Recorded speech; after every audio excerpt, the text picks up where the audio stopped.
இதே மாதிரி நம்மளோட யூபிஎஸும் பிளாஸ்ட் ஆகக்கூடாது அப்படின்னா இதெல்லாம் நம்ம ஃபாலோ பண்ணி தான் ஆகணும். ஃபர்ஸ்ட் திங் ஏர் ஃப்ளோ.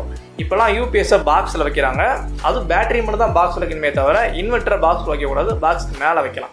ஸோ அந்த இன்வெர்ட்டருக்கு மேலே நான் துணியை வச்சு மூடுறது, இந்த வேஸ்ட்டான பாக்ஸ் எல்லாம் போட்டு வைக்கிறது, அதெல்லாம் எதுவும் பண்ணக்கூடாது. தென் மந்த்லி செக்அப். எவ்ரி மந்த் உங்கள் இன்வெர்ட்டரில் இண்டிகேட்டர் இருக்கும், பேட்டரி லோ, சார்ஜிங், ஓவர்லோடு, இந்த மாதிரி அந்த இண்டிகேட்டரில் இதெல்லாம் பிளிங்க் ஆகுது அப்படின்றத ஒரு டைம் பாருங்கள். தென் வாட்டரோட லெவல். பேட்டரியில் எல்லா நாப்லையுமே வாட்டர் லெவல் இண்டிகேட்டர் இருக்கும், அது எப்பவுமே ஹையில் இருக்கணும், லோ ஆகக்கூடாது. தென் டெம்பரேச்சர். பேட்டரியில் எப்பவுமே டெம்பரேச்சர் இருக்காது, இன்வெர்ட்டரில் லைட்டாக தான் இருக்கும். நீங்கள் ஒரு டைம் சுவிட்ச் ஆஃப் பண்ணிட்டு தொட்டு பார்க்குறது நல்லது.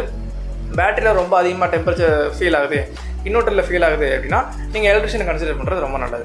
தென் எங்கள் ஏரியாவில் கரண்ட்டே போகாது, நான் யூபிஎஸ்ஸை யூஸ் பண்ண மாட்டேன் அப்படின்னா ஒரு சண்டேவோ இந்த மாதிரி டைமில் 2 hours ஆர் ஆஃப் டே உங்கள் மெயின் ஆஃப் பண்ணிவிட்டு உங்கள் யூபிஎஸ் லோடில் நீங்கள் ஹோம் ரன் பண்ணுறது ரொம்ப நல்லது.